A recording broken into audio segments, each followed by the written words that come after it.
की आधी छत उड़ गई है, आंधी ने आधी छत उड़ा दी है उनके झोंपड़े की। पहला फकीर ये देखकर कहता है, बस यही देखकर मुझे परमात्मा के होने पे शक होता है कि परमात्मा है या नहीं है। हम जो परमात्मा के दिन भर स्मरण में लगे रहते हैं, परमात्मा की यात्रा में लगे रहते हैं, उनका झोंपड़ा उड़ा दिया। और पैसे वालों के मकान ऐसे के ऐसे हैं, हमारा झोंपड़ा उड़ा दिया।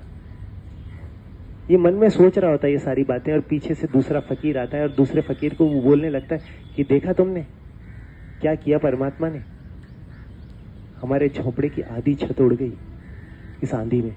और ये बात सुनते ही वो नाचने लग जाता है, पूरी बात सुनता ही नहीं और नाचने लग जाता है कि वाह वाह परमात्मा, वाह तुम वास्तव में परमात्मा हो, तुम हो और तुम्हें प्रतिपल हमारा ख्याल है।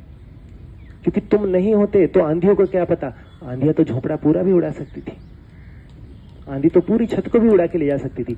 जरूर तुमने ही बाधा दी होगी, जरूर तुमने ही उन आंधियों को रोका होगा कि आधा छप्पर उड़ाना है, पूरा नहीं, आधा तुम्ही ने बचाया होगा।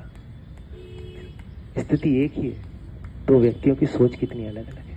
उस रात उस झोंपड़े में वो व्यक्ति जिसके भीतर परमात्मा के लिए कंप्लेन थी, वो भी सो रहा था, लेकिन उस रात नींद नहीं आई उसे। और वो व्यक्ति जिससे पूरा आनंद था, वो साधु जिसे पूरा आनंद से उल्लास से भर गया था, वो दूसरे सुबह एक कविता याद करते हुए उठता है कि रात को मैंने एक कविता लिखी और मैंने कहा कि अगर मुझे पता होता कि आधे छत के साथ सोना इतना आनंद में है तो हम खुद ही अपनी आधी छत उड़ा देते। कल रात हम सोए भी, और जब आंख खुली तो इस खुले आकाश को, इस खुले आकाश में तारों और चांद को हम देख पाए। कब देख पाते थे हम चांद और तारों को? सोने के बाद। लेकिन कल रात जब आधा झोंपड़ा था तो हम देख पाए, छत आधी थी तो हम देख पाए।